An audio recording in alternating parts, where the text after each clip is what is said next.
Assalamu alaikum, I'm Aisha and you're watching SAMAA News. Here are today's headlines. US President Donald Trump has landed in Beijing, accompanied by an entourage that included Nvidia's Jensen Huang and Elon Musk, after pledging to urge China's Xi Jinping to open up to US business at the start of their two-day summit. The CEOs accompanying Trump are drawn mainly from companies seeking to resolve business issues with China, such as Nvidia, which has struggled to get regulatory permission to sell its powerful H200 artificial intelligence chips there. Trump asked Huang at the last minute to join the trip, and he was spotted boarding Air Force One during a refueling stop in Alaska en route to Beijing. China has said it is prepared to work with the United States on the basis of equality and mutual respect, while welcoming US President Donald Trump's forthcoming visit to Beijing. According to Chinese Foreign Ministry spokesman Guo Jiakun, Beijing remains willing to address differences with Washington through dialogue and consultation. He said the leaders of both countries would hold detailed discussions on bilateral relations, global peace and development during the visit.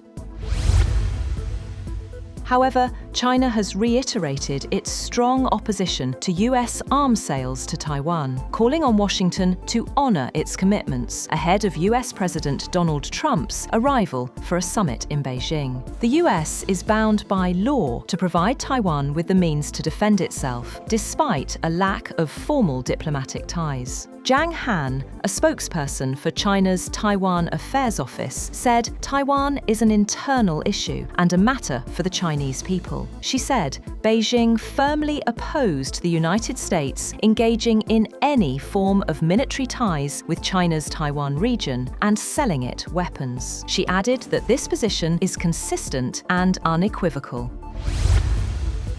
The International Energy Agency says global oil inventories are shrinking at a record pace as tensions in the Middle East continue to disrupt Gulf supplies. In its latest oil market report, the IEA warned that restricted tanker traffic through the Strait of Hormuz is accelerating supply losses. With peak summer demand approaching, the agency says the risk of sharp oil price swings is rising.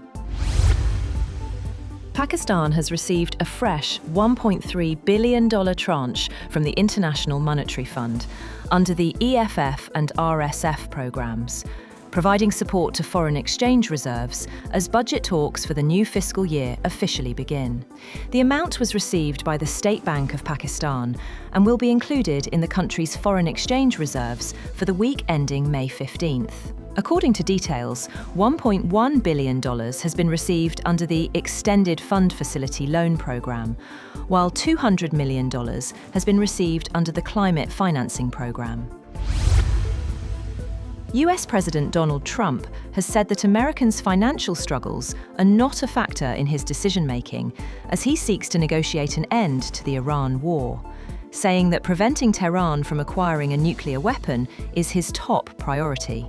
Asked by a reporter to what extent Americans' financial situations were motivating him to strike a deal, Trump said, "Not even a little bit." Before departing the White House for a trip to China, he said the only thing that matters about Iran is they can't have a nuclear weapon. He added that he didn't think about Americans' financial situation or anybody.